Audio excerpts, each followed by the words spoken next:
Welcome to the Unearthed Man podcast, the journey of becoming a conscious man.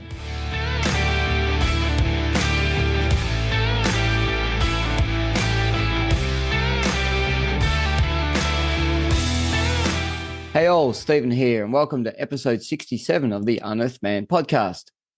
Now, I love the roundtable chat with the support crew from the Melbourne and Men Movement workshop last week. A big thanks to Wah, Damo, Mark, Nathan, and Vince. Now, on that point, the workshop was phenomenal. I supported and witnessed 53 men go deep and make a conscious decision to change their lives. Now, as part of the workshop, Wah asked if I would like to do the acknowledgement of country. Now, this was a great honour, and what came to mind was that men have been actively conducting men's business for thousands of years in this country. In the Australian Indigenous culture, these men's gatherings were held on the top of hills, mountains, and rock escarpments. This enabled the men to see across the land they nurtured and cared for, as well as their families and friends. In this, they also spoke with their ancestors and guiding spirits to provide safety for them and their mob. Now, it's on this point I acknowledge the traditional custodians of this unceded land and pay respects to the elders past, present, and emerging. Now, again, a quick shout out to our sponsor, Surf Coast Wellness Rooms, based in Torquay, Victoria, Australia. As you know, as men, we spend plenty of time looking after and caring for others and very little time on self-care. So you now have an opportunity to change all that. Using the code, the Unearthed Man 10, when booking, you'll receive a 10% discount on any of their services, including float tanks, infrared saunas, massages, and salt therapy. It's great to use before or day after at the beach. You can find a link to their website and the code below. Now, here's a few things to go through before we kick off with today's guest. The Unearthed Man community, of which I'd love to have my guest become a member of, is actually comprised of men willing to support and be supported by other men and continues to grow. If you are a man or know of a man who is seeking his tribe or his community, then please use a link in the show notes below to sign up. Alternatively, you can message me by any of my social media channels. Secondly, please subscribe to the podcast via your preferred app and leave a review. Quickest way to enable the podcast to become more accessible worldwide is to receive a 5-star review. By doing this, you also acknowledge and thank my guests for their time, effort, and wisdom. And now finally, if you are a man struggling with the daily grind, have constant feelings of guilt, shame, or anxiety, feeling irritated or frustrated, and have lost track of who you are with a deep inner sense that there's more to life than this, then reach out so we can have a chat. Expressions of interest for my 8-week men's empowerment program are now open. Now, I'm only taking 10 men into each of the 8-week programs this year as a reminder. So if you are interested, click the link below to join the waitlist as it's filling fast. Now, onto today's episode. After a sudden cardiac arrest in 2008 from a rare heart condition, my guest underwent a series of heart surgeries and a long road to physical and mental recovery. From that experience, he knew he wanted to help people with illness prevention so they didn't have to go through what he went through. It urged him to leave his IT career to study to become a life coach and personal trainer and start a fitness mindset coaching business. SQ1 Fitness, meaning Square One Fitness, refers to taking everything back to square one and rebuilding a healthy mindset and habits from the ground up. His experiences over the last 15 years have been life-changing. Being able to help thousands of people through his struggles and his gym and coaching have also made him a better, more confident and successful person that he can bring to the world and share with others to inspire them. Welcome to the Unearthed Man podcast, Jay Bazevski. Hey, Jay, how are you? Good, Jai. thank you, Stephen. I got that wrong. You got it, though. You got it. Great to be here. Yeah, but man, it's great to have you on board. So, I must admit, we were talking a little bit before about where you're at, and so that's a big transformation for you from cardiac arrest to and I've seen you on your Instagram, and clearly you're a very fit, well cut guy. So food's not an issue. Working out is not an issue for you. So was there? And we talk about a rare heart condition, but let's go back to that point in time. That must have been pretty scary for you to actually have all of a sudden at a pretty young age to go, I've just had a cardiac arrest. It was the most scariest thing that I've ever experienced in my life. When you're that age in your 20s, I was 27. I thought, you think you're invincible. You don't contemplate health issues or dying or death in general. You're just young, you live in life, you're carefree, you do what you want, and you just enjoy it. And that's where I was at that time. And then for all this to happen, it was just my whole world got flipped upside down to the point where I actually thought that I wasn't meant to be alive anymore. I thought I wasn't meant to be here. I thought I was actually meant to die young. And so it was very scary. And and it was probably the most scariest thing I've ever experienced. So So in relation to that, I mean, I know that they diagnosed that as a rare heart condition. Yeah. Um, what was that lifestyle? I mean, in our 20s when we talk about we're living lifestyles, I know mine was definitely there's a lot of alcohol involved and a lot of fatty foods and fast foods. And, if I look back now, I'm surprised I'm still actually alive, to be honest, based on what took place in that first, 20 odd years of my life. What was that like for you?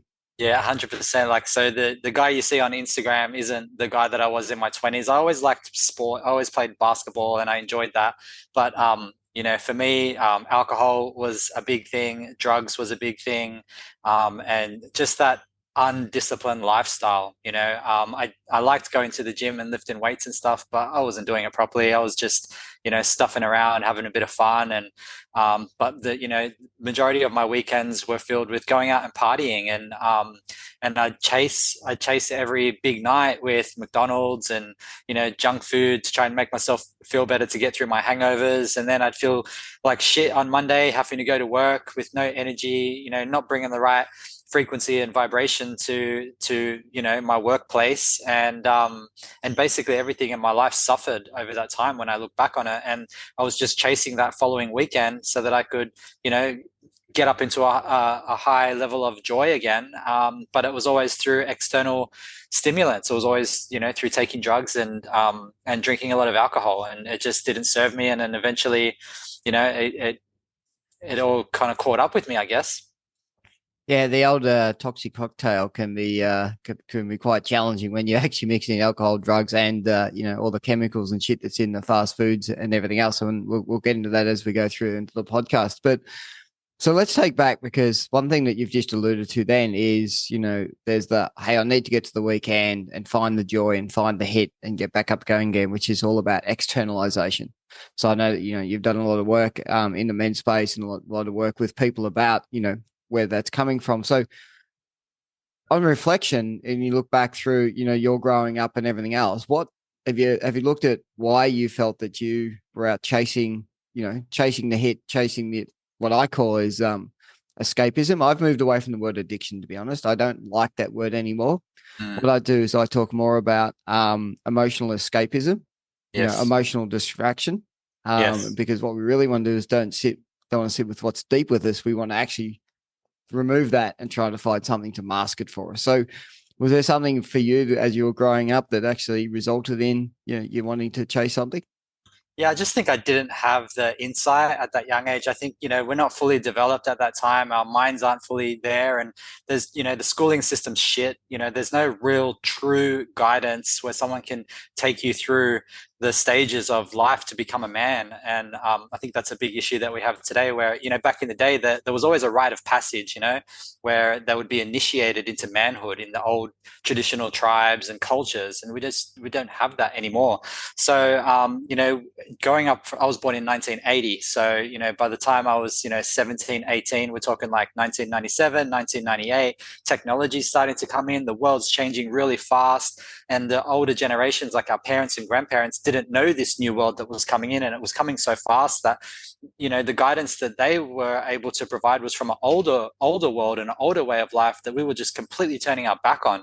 And so I think everything just happened so fast that there was just no guidance. There was no understanding of what was happening at that time. So for me, I think I was just chasing that emotion. And like you said, that external emotions as opposed to addiction. I don't think for me, at least, there was any form of addiction because when I made the decision to stop all that shit, it was the click of a finger. It was instant, and because it was the shift of the mindset. And so I think that yeah, it was more of just it was chasing those external validation, external emotional things because I think that there was no guidance or there was no direction that would have steered me in the way that I should have been going, which would have been more around building myself up from the inside, strengthening myself and my mindset through my actions, my daily habits, how I live my life, what my purpose is, all of these things. I didn't have a purpose in my life. I didn't have a long-term vision in my life. And so, yeah, I put that down to, the transition in that time frame, the age as well, being underdeveloped mentally, and and also just becoming engaged in all of these fun things, or that was so seemed to be fun at the time, without realizing that there were going to be implications down the road. Yeah, no, thanks for sharing that. The thing that sort of come up with me, you talked about the schooling system, and you're so right because it's very academically focused, not real life focused. And the thing that the theme that keeps coming up for me that space is it's also very much based on comparison and competition. Mm. And so we go through these schooling systems, which is, everyone gets graded, Yeah. be it sports, be it, arts, be it, academically, be it height, be it everything. Like at school, there's always this constant grading system that's taking place. And I don't think we have any systems around us. It's purely at school. Now, there's a lot of debate. I mean, I know back in, say, junior football now, they don't have a scoring system and everyone knows the score. And I'm not against people actually having a level of competitiveness, but it comes down to as long as that's not at a detriment and you're not judging yourself for it, or you're not judging others, or you're not using someone else as a stepping stone for you to move up and move forward, Yes. then I mean, we all need drive, but it's about how we actually go about that in a healthy manner. And I don't think we're actually taught that to do that healthily. not at all. In fact, for me, at high school actually broke my confidence because I wasn't interested in complying, and I wasn't interested in the topics. So I just didn't pay attention, and I didn't care whether I got in trouble or not. I was just whatever. And so that over time led me to have this belief that I was dumb because I'd never get good grades, obviously because I wasn't paying attention or had any interest in it. So my grades were always low. And then by the time I finished school, my confidence was low. And I really thought that I was a dumb person. And then I got into the workforce. And then when I had some interests, like I went into the IT industry at first, and, I started to, I was engaged in that and I liked it and I was learning a lot. Again, it was late 90s, technology was coming in. Had a big interest for it. And I kept on, I kept on getting promoted, and, my career progressed quite well over that time. And then that was when I had the realization. I was like, I'm not dumb at all. I'm interested in this and I'm learning it and it's sinking in. And so to me, I think like, yeah, school was a complete detriment for me, actually.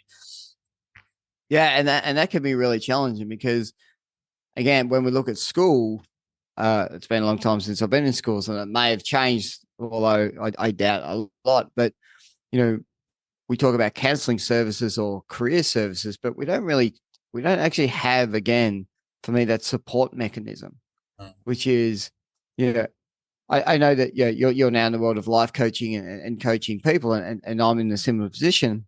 And it's about empowerment, and it's about setting a vision and understanding what's true to you and where do you go. Whereas what we want to be able to do at the moment in the school system is find which boxes all those people are going to fit into. And the challenge we've got is there's not a box for everybody because everyone's an individual. And so this is where there's some people will actually start to fall through the cracks.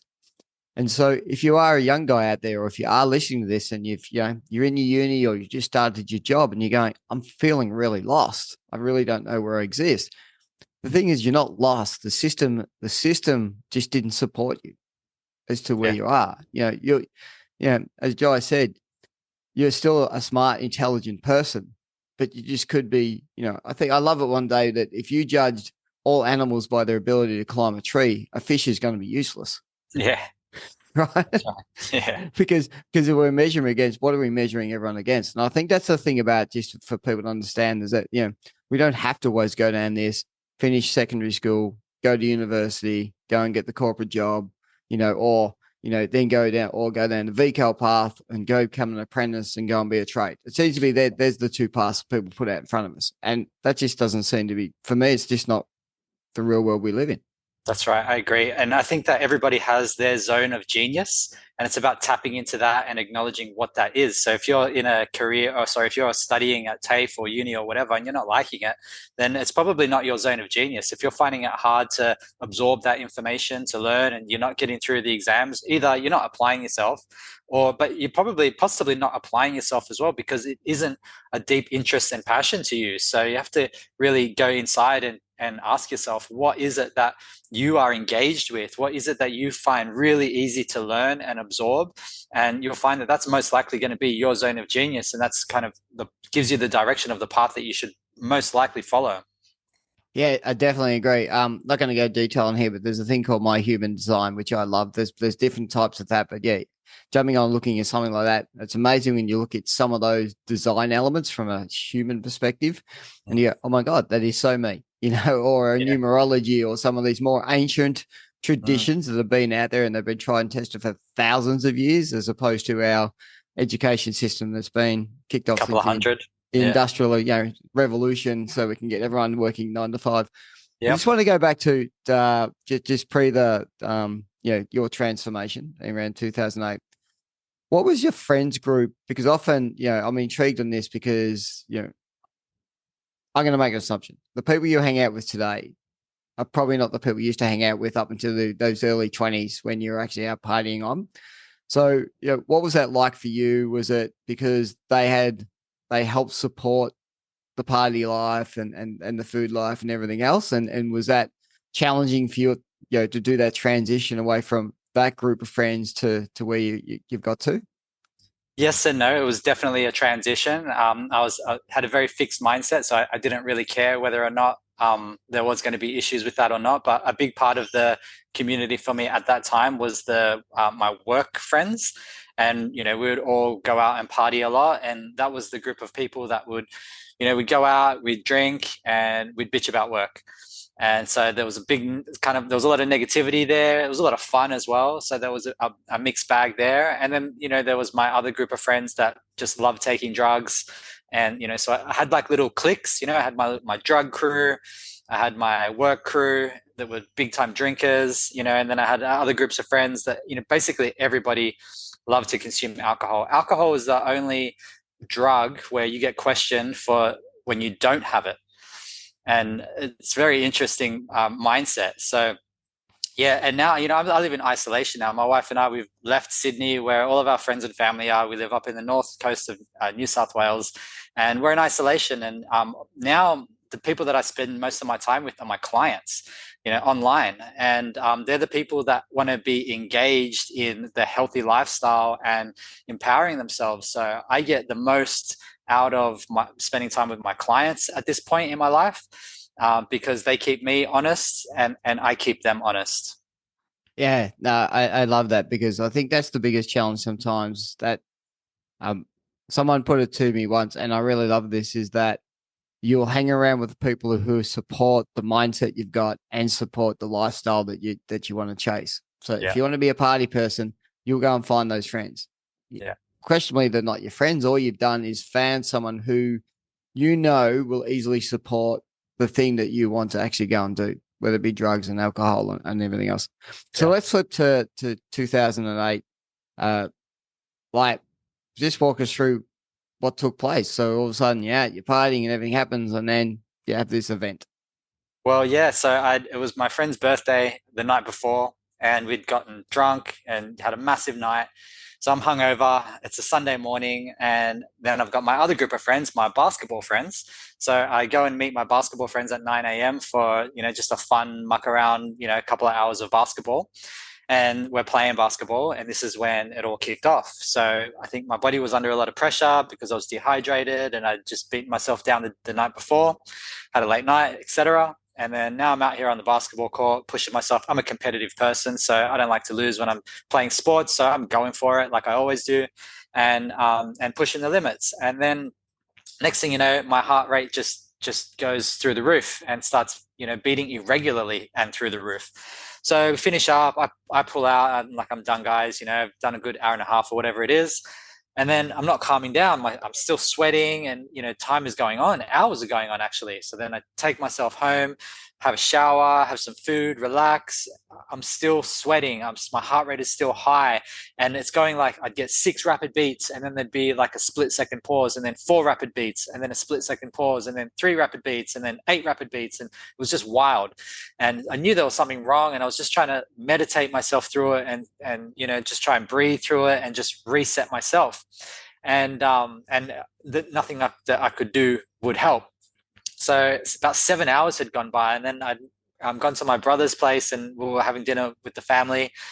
and they could see that I was off. And then I told them what was going on. And then, my mum was like, we got to get you to the hospital.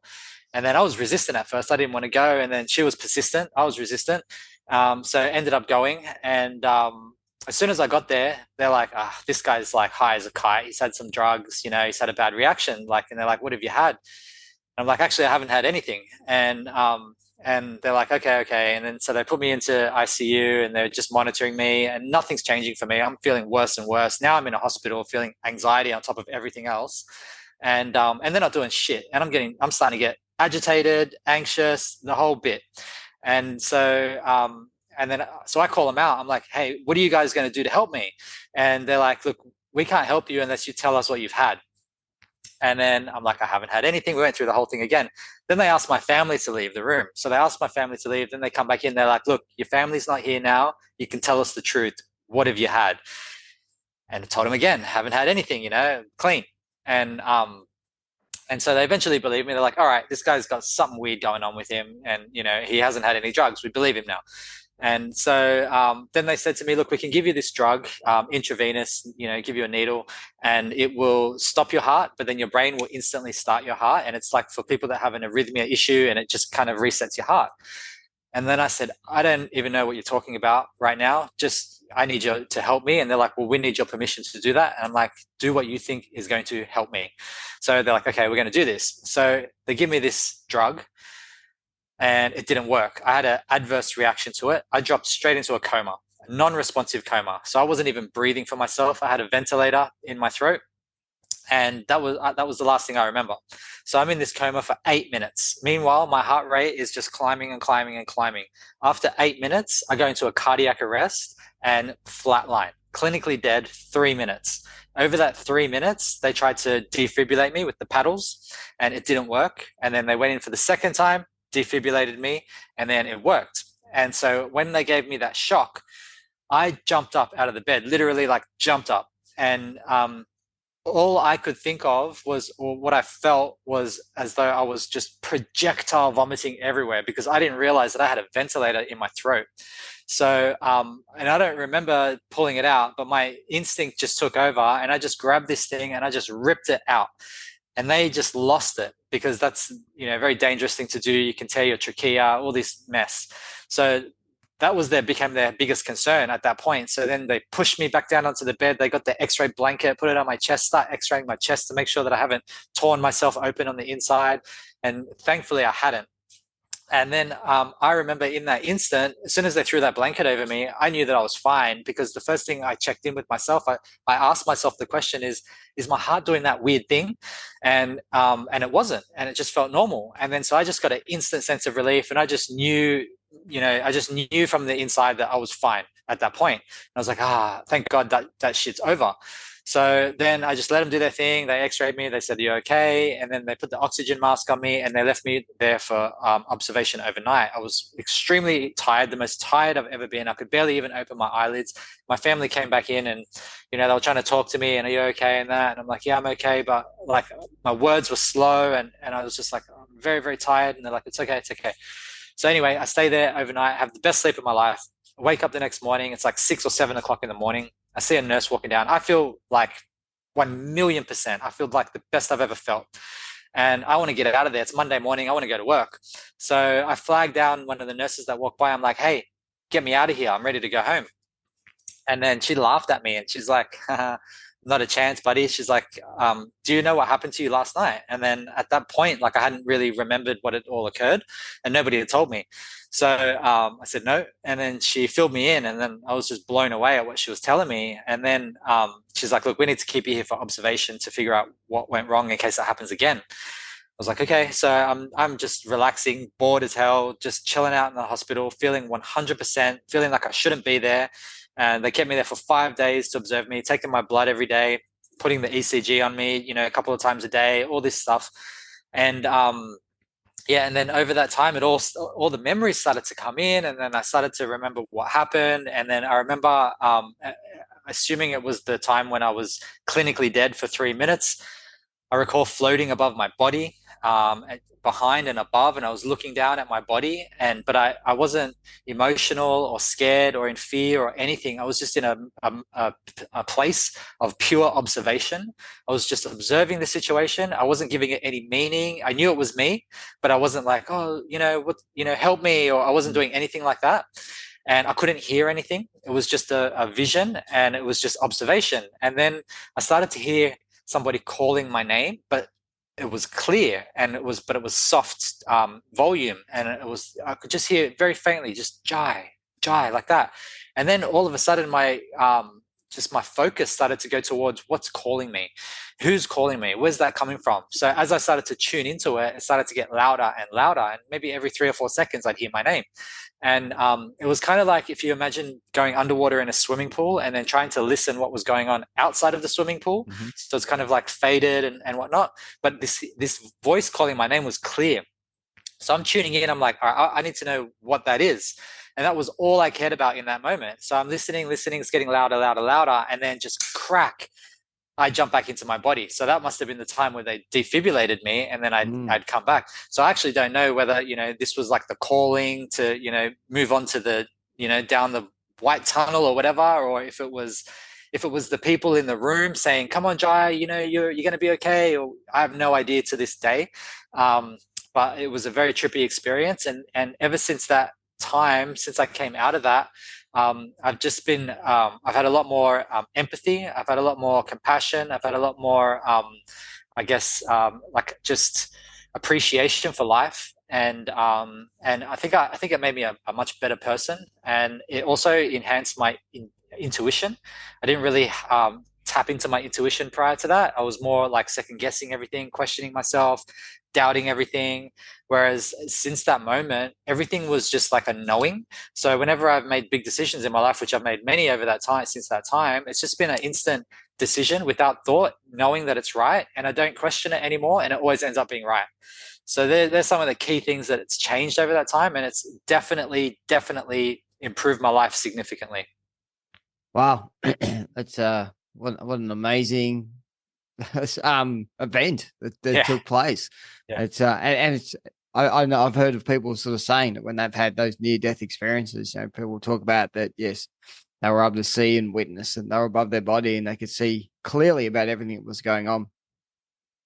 And so yeah, that's fairly amazing. And I love the alignment back into your intuition. I think that's a really cool thing. And I think, if we go back to what we talk about school systems, everything else, my view is that they're all made to rip that out from us rather than actually enhance it, to actually to somewhat take it away from us and go from there. Yeah. So yeah.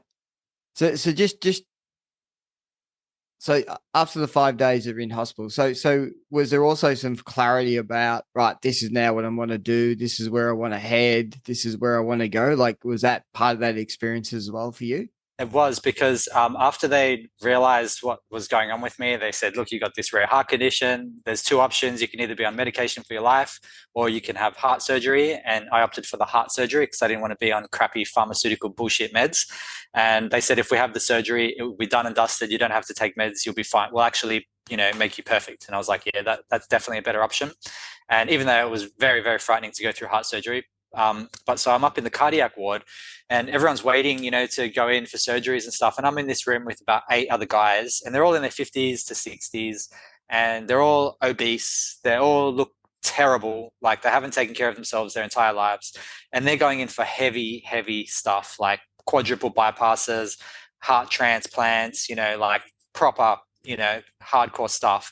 And so they had therapists coming in every day. I never had a therapist, but these guys were getting therapists coming in every day, giving them counseling. And I'm in the same room, so I'm hearing everything. And the guy next to me, he was one of the worst ones. And so he was getting a therapist come in every day and chat to him. And this therapist was preparing him for death. Like that was my interpretation of it. She was asking him all these questions about, how do you feel if you die, and all this kind of stuff. And it just blew me away. And something occurred to me at that time. I just got this, again, it's the intuitive thing that came to me, and it just said that the only cure is prevention. And I thought to myself, this is something I could do. Like if I can get myself out of here and I can make myself strong, these guys reckon they can heal me up. I'll get this surgery done, and and I'll be good to go. Then I can get myself to the healthiest peak state that I could ever be in, and then I can help guys like this avoid coming into the lineup to go into heart surgery by prevention. And so that's where the idea came in initially. And so that was my whole thing from there, and that kind of gave me the drive to get through the future challenges that were coming up, which was the heart surgery.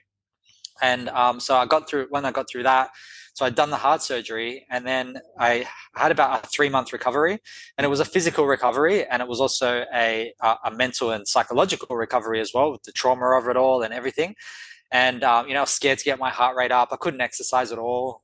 So in that time, I couldn't even walk up the stairs to go into my bedroom, because the surgery, it wasn't open heart, it was through the groin, where they Right. use they wind up wires and stuff into your artery to get in there. And so I was all cut up in my groin, and I couldn't even stand up straight. I was hunched over.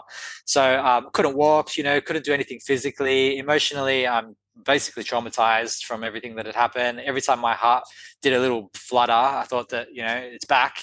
And so it was quite scary, and I didn't want to get my heart rate up. I was too scared to get my heart rate up.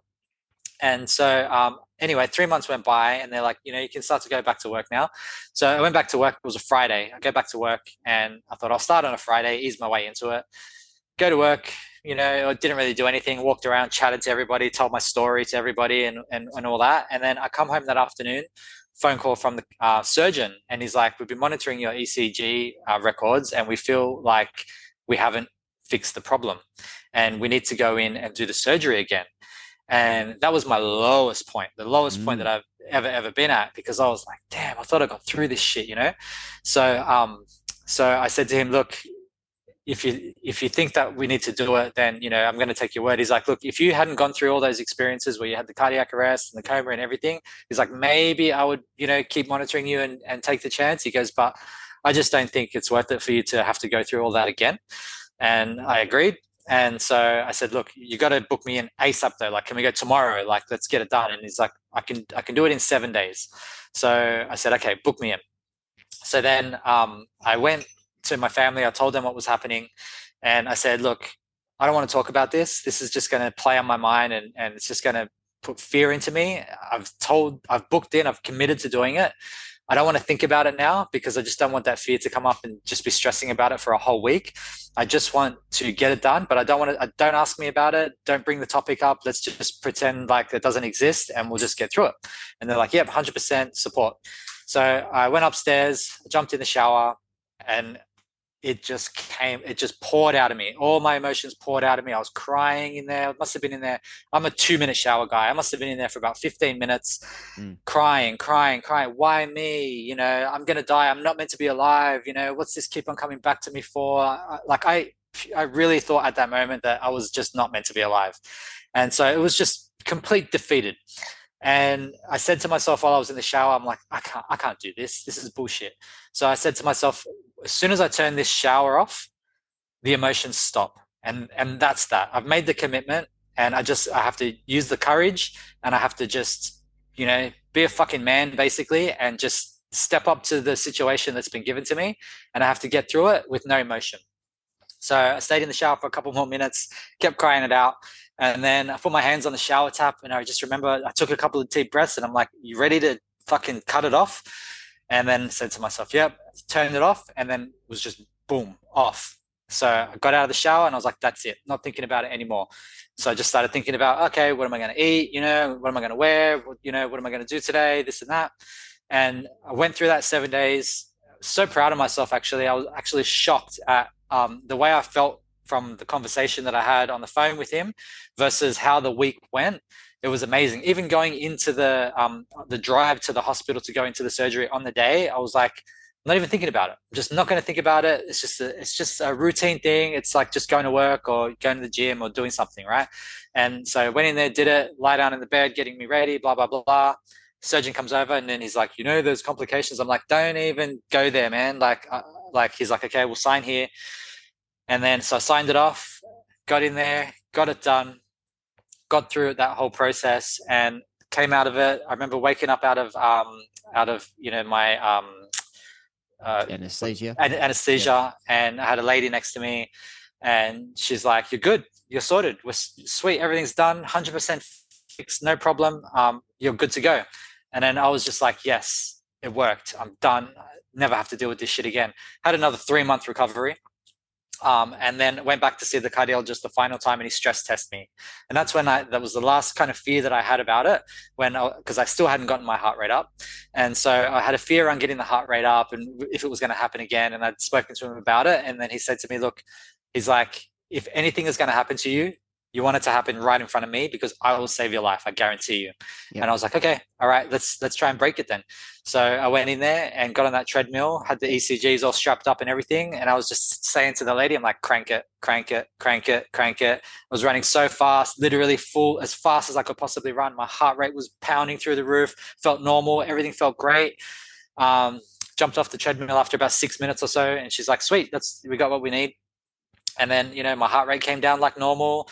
And, I felt great. And then went in and had the meeting with him. And then he's like, "Mate," he's like, "I never want to see you again." He's like, "Get out of here. You've done good job. Problem solved." I was like, "Perfect. Awesome."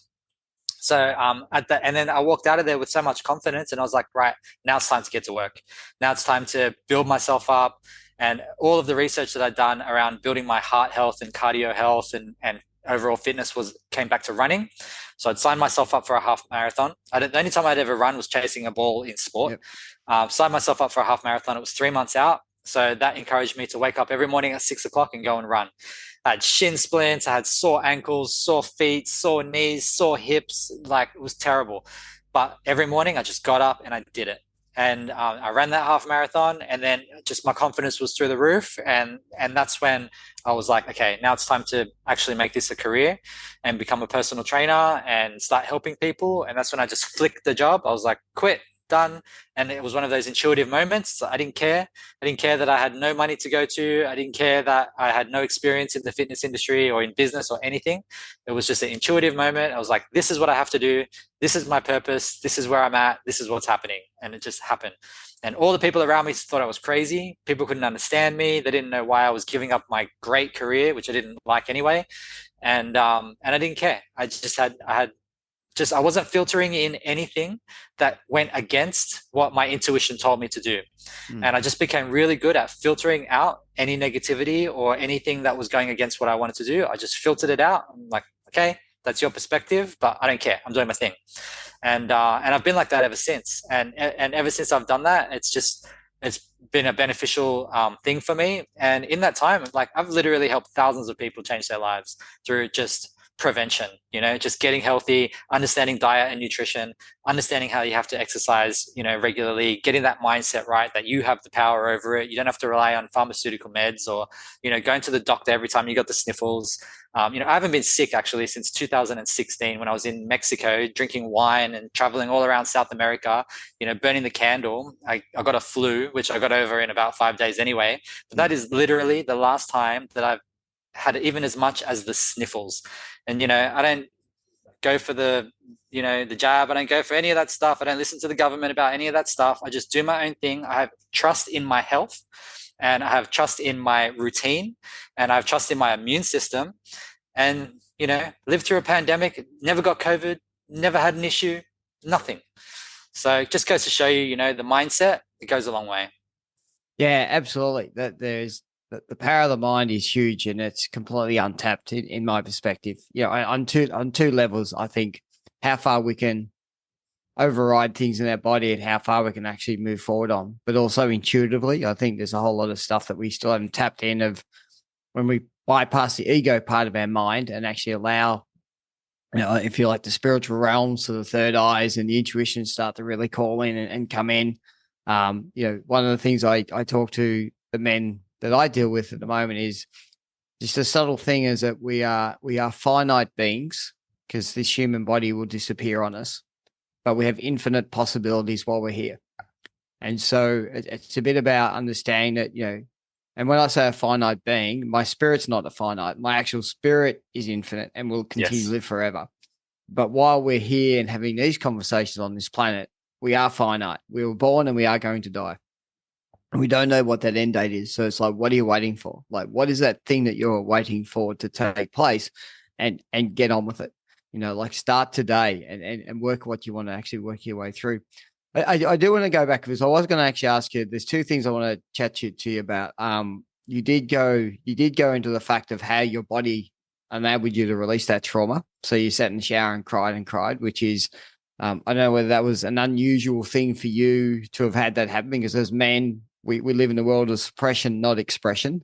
Yes. And we got to really learn to completely express. So you went through that and you allowed it. And then, yes, what I picked up on was rather than you allowed all the expression to take place, then you said, right, from this point on, I'm actually going to disassociate an emotion from an event. So rather than actually saying the victim style and continue running this victimizer, I just want clarity for the people listening out there that what Jai hasn't done is said, right, I'm now suppressing all my emotions. All he said was, I've recovered from that trauma, and now there's a set of events that have to take place, and I don't have to attach emotions to those events because it's not going to change anything. I don't have to have a negative emotion. I don't have to have the victimhood emotion. I don't have to have these other things. I just know I'm going to have surgery. And they're things that are just factual events that are going to take place, and they're not good or bad or whatever else. And Exactly.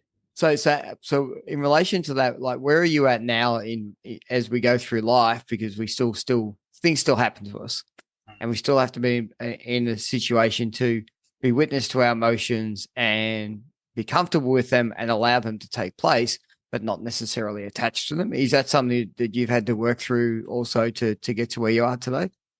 100%. So from that experience, I've learned that your pain can actually give you your power. So you have two choices. So everybody has trauma, everybody has bullshit that's gone on in their lives. We're all unique. We all have our own experiences, and there's all something that we're not happy about, something that's happened to us. Maybe you were bullied, maybe you had, major health issues like I did, or whatever, or, anything, right? Any kind of trauma. You've got two decisions that you can make from that. You can say that's empowered me, or that's disempowered me.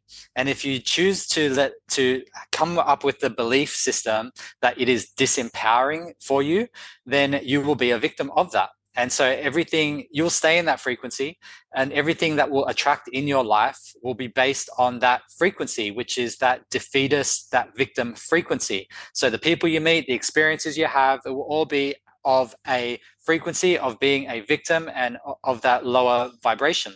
Whereas if you say that my pain has actually made me powerful, my pain is what's made me stronger, it's compression that creates, good things in our life. Like, think about a diamond, it needs pressure to turn into a diamond. A caterpillar turns into a butterfly from the compression of the cocoon. Everything, muscles get stronger from the compression, by putting them under stress, under load. So in life, my belief is that the hard times make us hard. The hard times make us powerful. They make us stronger. But it comes down to the perception. You can use that perception, you can use that and completely flip it and make it a negative thing. So whether you've been abused, or whether you've had health issues, or whether you've been bullied, or whatever it may be, you survived that. No matter what happened in your past, you're here today because you survived that. And that is a powerful thing. And if you take that mindset of, look what I've survived, then what does that mean about me now? What does that mean that I can do now? And I don't have to, I'm not going through that now. So I'm empowered from that. So I think that it's definitely a mindset where you come up with your own sort of reality based on your past. But I truly believe that your pain is your purpose, and that we just focus on, it's not so much of suppression of emotion. It's about controlling your emotion through your actions. So most people, they take their actions are based on their emotions. So for example, eating junk food, relaxing, living a life of pleasure, taking drugs, all this stuff, it's all based off emotion. I feel like this, I feel like that, or I'm sad, so I'm going to eat sugar. Or, it's all like your actions are the decisions of your actions come from your emotions. Whereas I flip it and I say that what actions I take today will actually manipulate my emotions. So I'll rock up to my day. I wake up at 4:50 every morning, and I do my morning process that empowers me and creates the emotions that I want for the day.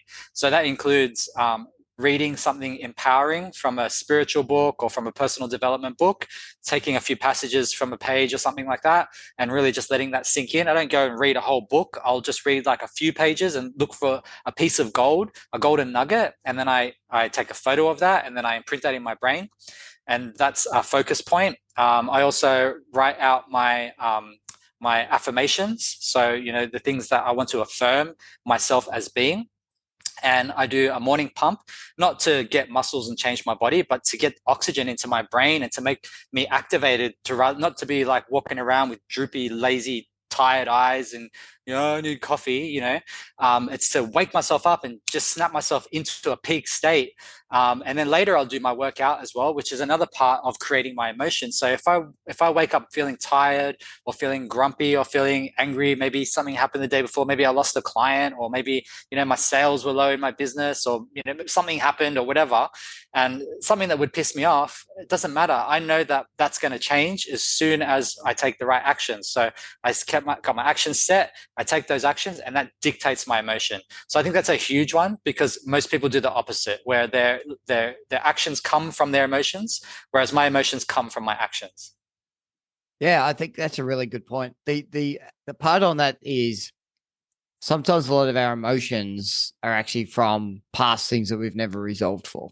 So those emotions that come up is, my parents always saw themselves as victims, and now I've been trained to live in the woe is me victim mindset. Yeah, poverty mindset. Yeah, exactly. So one of the things about it, and you've touched on the world of vibrations and frequencies and everything else, which to some of the listeners could be a very, very foreign concept at all. So if we just peel that back a bit, and then we'll continue on. But the reality is we have a set of thoughts, and thoughts can turn into energies. So call energy emotion. Energy is emotion, just energy in motion. Exactly. And we have these choices to whether we're going to go down a sad, depressed, upset path and put that energy versus, I'm going to use this and empower myself. So, I looked at myself in the mirror and I'm feeling a bit overweight. What do I do? Do I go back out and actually just have, finish off the pizza that I had for dinner last night? Or do I put the pizza in the bin and say, I'm just going to go for a walk today and I'm going to start today. I'm going to start now, and then work your way through it. But basically, those energies become effectively vibrations. Now, the world of backed up now through quantum physics and everything else is everything vibrates. It's just at the speed at which it vibrates. And there's also, and then that they're attached to frequencies. And as for people, sound, what you see on TV, how you tune in your radio, they're just all tapping into different frequency levels, and it's just a matching. And so it's the same thing. If you want to listen to the football on the radio, you might go and tap into Triple M to listen to some football because they're going to do the commentary. All you've done is you've sent out something and you've tapped into a frequency, and then what's coming back to you is the football. Imagine you can do that with your life. And what you want to do is say, I want to be a super powerful, fit person. And you start to create a frequency and you put that frequency out, then the people who know how to help you become super powerful, fit person will start to come into your life. Yes. And if you're open to receiving it and open to the messages, you'll start to see these people starting to pop in. And the whole premise of the frequency and the vibration is what you put out is exactly what you get back. See it as a mirror. So if you're going to be talking down to yourself and create these poor conditions, then poor things are going to come in. If you're really bad with money and you keep telling yourself how bad you are with money, then situations are going to come up. The car's going to break down. The dishwasher's going to stop working. The fridge starts to shut down. All these little things start to happen. All the maintenance on the house you have to start to do. And it feels like it's sucking all the money away from you because that's what you're already putting out there. Yeah. These are affirmations. Yeah, spot on. So, and it's a really good point because often we talk about affirmations, we talk about, people do these positive affirmations. What I think what others don't understand is that the thought that goes on in their head is an affirmation. And if you're negatively thinking all the time, that's what's going out your head. You don't have to say it for it to be put out there. It's what you're actually thinking. And so the way you can change that, as Jai indicated, was you can actively start to put a practice in, which is I'm going to actively train myself to start to think positively and start to go through these things. And with my groups, I keep talking about it's a practice. Yes. And it's a practice. The most professional, you look at LeBron James. Like, let's pick the GOAT of basketball that everyone's saying at this point in time. He practices still every day. Kelly Slater, GOAT of surfing, still practices and visualizes and sees what he's doing every single day. These people at the best of the best don't stop practicing. That's right. And so that's what we need to start to do and work our way forward. So just on that point, so what does your day look like? So let's walk through. You gave us a bit of an indication. So, you obviously gone from, drinking, drugs, party boy, obviously I'm guessing you weren't the slimmest guy going around. I know I certainly wasn't when I was doing that. Not saying you could have been obese or overweight, but, all carrying a bit of fat and everything. Yep. So just walk us through what your day looks like on any given day to have your vibration operating at the highest level you can have it. Yeah, 100%. So for me, the most important thing is that every day is the same. So I don't turn off for the weekends because that just breaks momentum. So I wake up at 4:50 every morning. Yep. And I take some supplements. I take some activated charcoal because that's a great detoxifier. Activated charcoal is something that has been used for thousands of years to increase longevity and to heal people. The ancient Icelandics, they called them coal biters. So when there was a kid in the tribe that was weaker and they couldn't handle the harsh winters and gathering and hunting and stuff, they'd move them to inside and they'd make them a coal biter. So they would tend to the fire and they would eat the coal every day. And then it turns out that the coal biter, when they grew up, they would be the strongest person in the tribe. And that's the power of charcoal. So I wake up every morning, I have charcoal in the morning. And then, as I said, I go through a book and I try and find some empowering passages that I can soak in and contemplate on. Then I write down my affirmations. So my health affirmation is the assumption that I have perfect health. So rather than, this is what I want, or, asking for something, that, as we talk about vibration and frequency, that is the frequency of lack. So if you're saying that I wish I had all this money, or I wish I had all this health, basically what you're saying is that I don't have it now. So the universe can only provide you with the frequency that you're operating at, because it's like a magnetic effect. So rather than saying, I wish that I had perfect health, I go in with the assumption that I have perfect health. So my affirmation is, thank you, God. I'm so grateful for my perfect health and my awesome long life.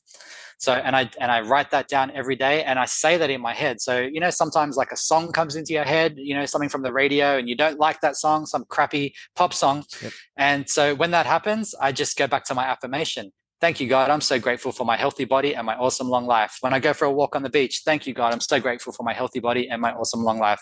And you can interchange God with universe or whatever you believe.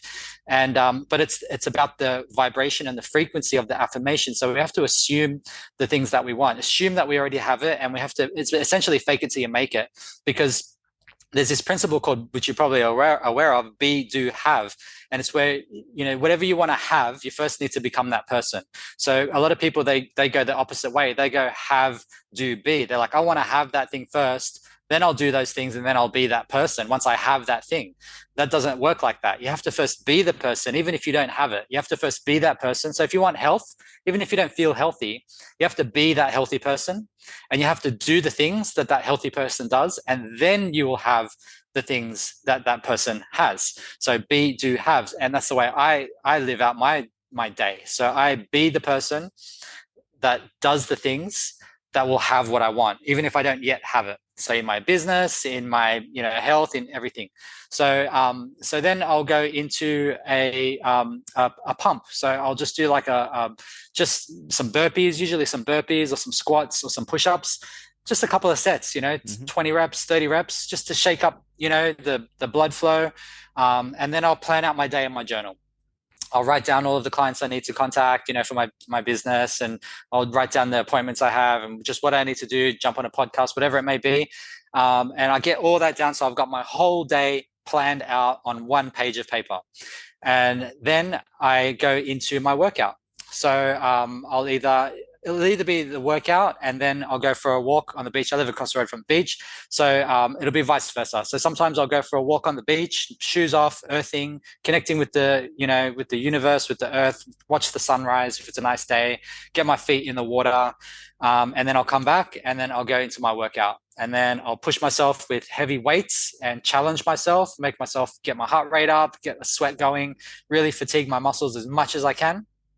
And then I'll come back and I'll have a smoothie to replenish. So I'll have some protein and some berries and banana, coconut water, and blend all that up and have a nice big drink of that. And once I've done all of that, then I'll have a shower. Once I've done all that, now I'm so enlightened. I'm so energized. I feel great. I've got small wins ticked off. I've done all these things that I'm stacking wins every single morning. So I'm empowering myself. And at this time, it's only 9 o'clock, and I've done more for myself in that time at 9 a.m. while people are still hitting the snooze button. Yeah. And so that empowerment just sets me up for the day. And then I crush my day with my work. I'm contacting all my clients. I'm making sure that they're doing everything that they need to do. And that's just how my day goes. And then I wind down in the afternoon with my wife. So my wife and I work together. And, we have an early night. We have healthy food. We cook together. We just spend all of our time together. And to me, I think that, I don't see, obviously some people, you have to do this where the wife goes off to work and the husband goes off to work and, you got to bring the bread in and all that. But to me, that didn't make sense. To me, it's like, well, I don't want you to go away for 8-9 hours for me to miss you all day and then come home and then, want to smother each other. I would rather just spend all my time with you. So, when I met my wife, we'd only been together for about 6 months. And I said to her, just work with me, just come and join my business and just be part of my business and we'll grow together. And then as soon as she did that, the business just took off because we didn't have anything that we wanted to be. We didn't want to, when you're at work, it's like, oh, I wish I was with my wife. There was none of that. It was like, we're here, we love it, we're doing this, we're helping people. This is awesome. And so we had that love and we had that engagement into what we were doing in every moment. We were present with her and still are to this day. And so that created a lot of success and happiness in our life as well. So that's how my day really works. And then I have an early night. I wind down and I'm in bed by 9 o'clock. I get myself a nice good sleep. And then, 4:50 again, I'm up and at it again. And I do that 7 days a week. Awesome. I love that. And here's the thing. Jai is still getting, in a quick calculation, 7 hours, 50 minutes sleep every night, give or take, but at least around 7 hours sleep every night. Yeah. So everyone that says, I don't have time or I can't do this, it's a story. You're just making up a story. Now, I know personally, I'm not a great morning person, but that doesn't mean I can't adapt and change. Overnight, could I start getting up 10 to 5? Probably not. Can I slowly move my alarm clock? And this is the other thing around it is that we're in a society that wants instant results. We're in a society that needs instant gratification and instant results, and I need it now. And to go back to the competition and comparison and the world of being judged, when we say to someone, hey, I'm now going on this fitness journey or whatever else, people go, oh, which 6-week program have you signed into? Which 8-week program? So no, I've signed into life. Yes. I'm not signed into a program. And we've got to see these programs are awesome. And I run one, right? So I got to be careful not dissing my own stuff. But programs are awesome about the fact that we're just going to give you a set of tools and techniques. We're going to actually help you have a different perspective on life. We're going to actually help you start to reframe the mindset and how you go about through things. And then you have a support mechanism. And you'll see things differently from what you've seen before because that wasn't in your field of vision. Then you get a choice to continue to move forward. And every single day you get that choice. What time am I getting up today? What time am I actually going to do that thing that I need to get done? And you'll find endless amount of time in the morning. Doesn't matter if it's dark when you get up. Like you get up, you can turn some lights on, you can still go for a walk, you can do headlamps if you want to walk out and about. There's plenty of things you can actually go and do, even as it's coming into the winter months. So yeah, I love that view. I know we haven't really touched on it much but I know that you and your wife are definitely into organic, holistic, wholesome foods. Yes. So I know we're sort of, we've gone well, but just want to touch on the importance, not just of any food, but the importance of actually, I'm about what we consume And Yes. consumption is anything that comes through our ears, our eyes, our nose, our mouth. It's a full consumption. So it's what are you watching, what are you scrolling on social media and everything else. But let's get into the actual food and nutrition side and why that's really important. Definitely. I think there's multiple layers to that. And I think that if anything has changed my life for the better, more than anything else, it's been the nutrition side of things. That's really what's, leveled me up. Changes your frequency because, what you eat is part of who you are as well. So actually was for the past 11 and a half years, I was a vegetarian. I only just started incorporating fish and wild caught meat into my diet over just this past year. And it's very much from an ethical standpoint as well as from what's good for my body as well. So, but staying away from the pesticide sprayed monocropping, it's not just about you, it's about the planet as well. Because, we need each other. Everyone talks about lowering your carbon, but what are the plants absorbing to stay alive? Carbon. Mm. So that's crazy, right? So they need carbon, we need oxygen. So everything, if we do everything right, you don't need to intervene. We don't need to be spraying shit in the sky. We don't need to be spraying stuff on all of our farming, all of our foods.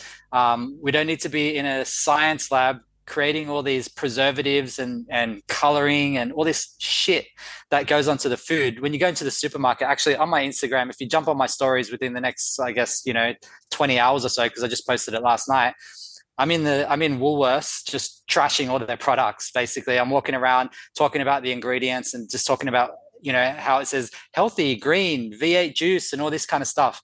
And then you look at the back and it's full of shit. So, I think that we have to become more conscious of what is going into our body. And that's what's going to change your frequency and your mindset as well. And also, you're not going to have these reactions like, leaky gut syndrome and, visceral fat on the stomach, from all the gluten and things, eating too much bread and grains. And there's so many things that we eat that are just normal and part of society that are just destroying our health. And all it takes is just a little bit of YouTubing, half an hour a day of YouTubing. And, it's all there. It's the information age, all the information that you could ever want to learn about anything is all there. And that's how I started off. I just started YouTubing stuff and Googling stuff and then reading books. And then I found mentors and, I went to seminars and, somebody who became a great friend over the years and mentor is a guy named David Wolf. And he's a nutritionist and he has some great books and just great insights. He's a spiritual guy as well. And he just has amazing teachings. He's been censored, of course. He's been shut down. His YouTube channel got wiped out because he was just keeping it real. And he was talking about, going back to nature and eating stuff out of the ground and, doing things properly. And, they don't like that stuff. So you got to be, you got to practice diligence with the information that you're consuming and understand who's got an agenda and who doesn't. And that's a big part of it as well, that consciousness. And, but eating healthy, organic food, whole foods is probably, I would say, if you were to change anything in your life, if you wanted to get healthier, I would say, look into your diet, stick to a whole food diet, just eat things that, that your great grandmother would have eaten. Just veggies and lean meats and just basic foods. And that will just change your life, that alone. It will take away the excess water, the excess weight, the pain that you have in your body. A lot of that stuff will just subside just by changing your diet alone. So, and that's interestingly, that's the biggest and hardest thing for clients that I've dealt with over a decade. That's the hardest thing for them to do because they're so indoctrinated into a way of eating and they've got these favorite foods and these habits and, addictions even, or whatever it may be. I say habits, not so much addictions. And, it's like, oh, but I couldn't give up my, XYZ. I couldn't give up my burgers or I couldn't give up my this or I couldn't give up my that. And it's like, okay, well, you got to weigh it up. How do you want to live? On one side, you're saying, I hate my body. I hate my health. I hate how I'm feeling. I hate my energy. But then it's like, oh no, but I'm not going to change anything. So, we've really got to, wake up to that and become more conscious about the impact of the food. Once you just do it for a couple of weeks, straight away, you're sold. You eat a healthy diet for like a month, and that's it. You'll know you won't go back. So yeah, it's huge. It's everything. It's number one. Fully agree. And the one thing that dropped in for me as you're talking there is take a step all the way back to the day we were born. At that point in time, we were not an burger eating, pizza eating, chip eating, Coke drinking person. Yeah. We were a baby, Yeah. and we're on the mother's milk. And then even when you start to have food, if you're doing the right thing, you can go and actually puree your own apples and these sorts of things to give kids, and puree your own fresh vegetables to give the kids. You have to go and buy all the jar stuff. It's just easy to go do it yourself. You learned how to eat burgers. You learned how to eat chips. You learned how to actually have the lollies and the junk and everything else. So if you learned to do that, you can learn to do something else. Yeah. You just are choosing not to learn. That's right. So don't say, I can't do it, or oh, it's not for me, or I would never do that and everything else. It is about, I'm choosing to unlearn this thing so I can relearn that thing. Yes. And make the choice. And you don't have to do it overnight. And this is where we get back to that. I need to do it immediately. You might take 6 months. Yeah. 12 months. And you might go from I'm a burger a day person to I'm a burger every second day person to a burger once to every third day to once a week, whatever that thing is that you choose to do. Yeah. You don't have to do it. And if someone goes to say, oh, I thought you were doing this swanky diet. I thought you'd move this whole thing like in 3 months, and it doesn't look like done even. Just very personally and politely tell them to fuck off. It's none of their business. Let them go back into their own burger eating life or whatever they want to do. Because here's the thing. People fear change in others. Because what it does is it puts a reflection and a mirror back on them. That's right. So your friends, your family, your colleagues want you to stay who you are because that's who they've become comfortable with, and that justifies who they are. We choose who we hang out with. Yep. So if there's two of you and one of you chooses to be healthy, the other one is going to want to hold you back because that's just putting a big mirror in front of them. It challenges them. Yeah, it challenges them. And as I've said to my group a few times, your life is not a democracy. Yes. Become the dictator of your life and tell everyone else to F off. And I'm now living my life. And if you choose not to become part of my life, that's okay. I'm still going to love you and I'm still going to be here for you and I'm going to support you, but I'm now over there. And this is where you'll find me. I'm not going anywhere, but I'm just in a different path because my life, I'm now the dictator of my life. I'm not putting it out there to the world to go, how should I live my life in this world today? Yeah. So love that. Which is exactly what you're doing, man. Which is exactly what you're doing. That's it. And it's not about hating on people either. It's like, you can love people. You can just hate their habits and hate their behaviors. So it's not like, oh, you don't want to live the life I live, so you can fuck off. It's not like that. It's like, look, I still love you. You can still be a burger eating guy that I love. That's fine. But this is me and that's you. And, you got shitty habits, but I still love you. That's fine. Yeah, absolutely spot on. Like, you've been very generous with your time, and we're definitely getting to the end. So just a bit of a wrap-up question I like to ask all the men that come on. Is there a message, if there's a man out there or a man out there's listening to this, and there's women out there listening, but mainly around the men because we really want them to lean into this space. What's a message that you would put out for men? Yeah, there's probably two key things that I would leave them with, and that is that your pain is your purpose. So don't let your pain make you a victim. Your pain is your purpose. And then the other thing is to acquire what you admire. Find out what, if you're looking for that purpose and you're not sure where you're meant to be, what is it that you acquire? What is it that you admire? And then aim to acquire that. And if you do those two things, I think that you'll find your path, you'll find your purpose, you'll find your joy, and you'll find your empowerment.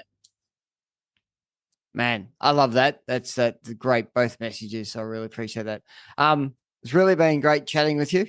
It's been great connecting with you. Looking forward to continuing to watch your journey and staying connected as we go along. Fantastic. Enjoy the beach life up north. I know I'm enjoying it down south, so it's a transformational life, and I think it's the way to go. Absolutely. So have a great day. Again, thanks for your time today, and we'll chat again pretty soon. Cheers, mate. Thank you, Stephen. Appreciate it, man. The hell, that was the a chat with Jai, and how good was that? I mean, what an amazing journey that he had to go through to come out the other side. But I think that's the thing about sometimes, our events can be large and traumatic, and sometimes they can be small and subtle. But I just love how Jai went through that and how he was able to actually understand that there's a whole lot that he could actually control. He could have stayed in victimhood his whole life off the back of that. He could have been, oh, poor me, I've got this poor heart, and, stayed in fear his whole life going forward, going, is it ever going to happen again? He's like, okay, I'm taking fully control of this, and, I don't want to go back into that hospital again, and I'm going to live this beautiful, long, healthy lifestyle, and I just love that. And as we said, you can make that choice every day. You can make that choice. And if you need assistance, you can reach out to someone like Jai. You can reach out to someone like myself. I think I did forget to say to Jai, but definitely look up Jai, so SQ1 Fitness. You can actually find him on Instagram, so jump over there. You'll see him and his beautiful wife. They've got a whole lot of great videos. And if you want to have a chat to him more or find out more about what he's doing, then go over and check out him on his site. In relation to me, that's it for us today. That's episode 67 of the Unearthed Man podcast. You can find me on LinkedIn, Instagram, and Facebook. Sending you much love and peace, Stephen.